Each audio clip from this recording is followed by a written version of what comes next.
नमस्ते बच्चों। DAV MOIL public school e learning class में आपका स्वागत है। मैं आपकी हिंदी विषय अध्यापिका अंजलि राघोरते। प्यारे बच्चों, आज हम व्याकरण पाठ के अंतर्गत भाषा और भाषा के रूप समझ लेंगे। आशा करती हूँ कि आज के व्याकरण पाठ का श्रवण आप एकाग्रता से करेंगे। आइए सबसे पहले हम जान लेते हैं भाषा किसे कहते हैं। बच्चों, ये मैं जो आपसे बात कर रही हूँ, यह भाषा ही तो है। मैं अपने मन के विचारों को आपके सामने व्यक्त कर रही हूँ और आप उसे एकाग्रता से समझ रहे हैं, तो यह भाषा का ही एक रूप है। आइए अब हम जान लेते हैं इसकी परिभाषा। भाषा भाषा वह माध्यम है जिसके द्वारा मन के भावों और विचारों को प्रकट किया जाता है और दूसरों के भावों और विचारों को जाना जाता है। समझ गए ना आप? आइए अब आगे बढ़ते हैं। भाषा के रूप। बच्चों, भाषा के मुख्यतः दो रूप हैं। पहला मौखिक और दूसरा लिखित। आइए इन रूपों को हम बारी बारी समझ लेते हैं। मौखिक भाषा अपने विचारों को जब बोलकर व्यक्त किया जाता है तब उसे मौखिक भाषा कहते हैं। आइए कुछ उदाहरणों के द्वारा हम इसे समझ लेते हैं। इस चित्र में एक नन्ही सी लड़की टेलीफोन पर किसी के साथ बात कर रही है, अर्थात अपने मन के भावों विचारों को वह बोलकर व्यक्त कर रही है। इसका अर्थ है यह मौखिक भाषा का एक रूप है। इस चित्र में एक लड़की टेलीविजन पर कुछ देख रही है। टेलीविजन में बच्चे जो भी बातें कर रहे हैं वह इस यह लड़की सुन रही है। इसका अर्थ है यह भी अर्थात टेलीविजन भी मौखिक भाषा का ही एक रूप है। इस चित्र में एक प्यारी सी लड़की रेडियो पर कुछ सुन रही है। हो सकता है रेडियो से वह भाषण सुन रही है या गाना सुन रही है, अर्थात यह रेडियो मौखिक भाषा का ही एक रूप है। इस चित्र में एक लड़की भाषण दे रही है या हो सकता है कि अपने मन के भावों विचारों को बोलकर यह व्यक्त कर रही है, यानी भाषण देना भी मौखिक भाषा का ही एक रूप है।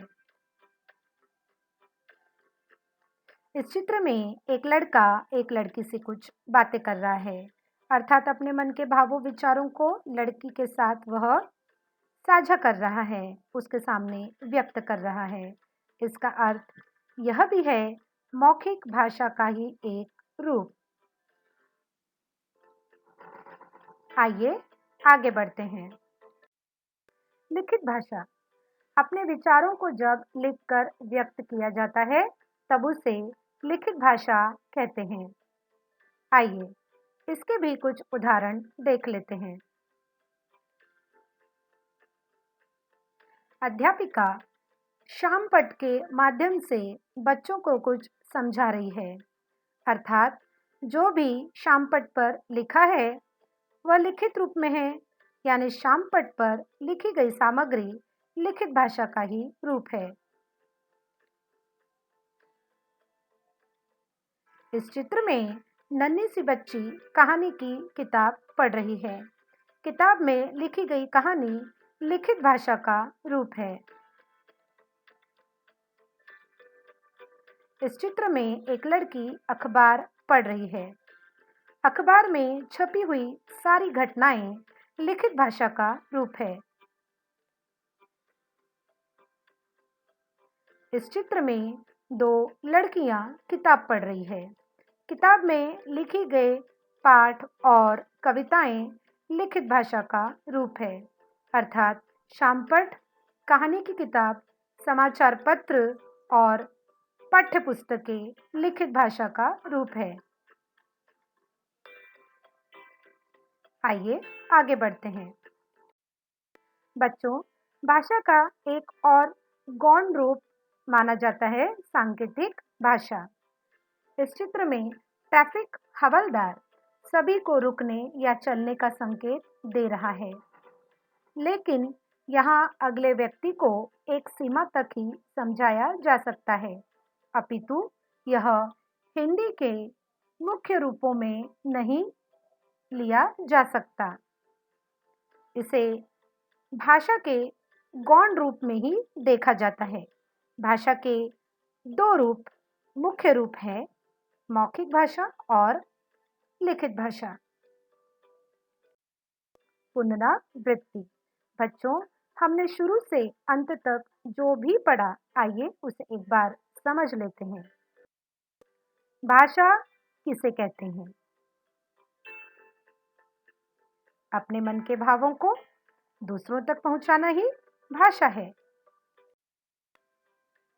भाषा की परिभाषा। भाषा के रूप। मौखिक भाषा।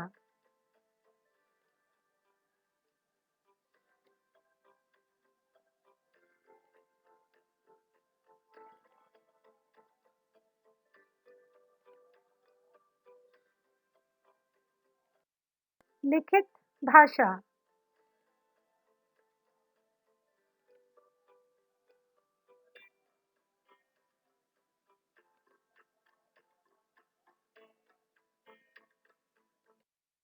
सांकेतिक भाषा।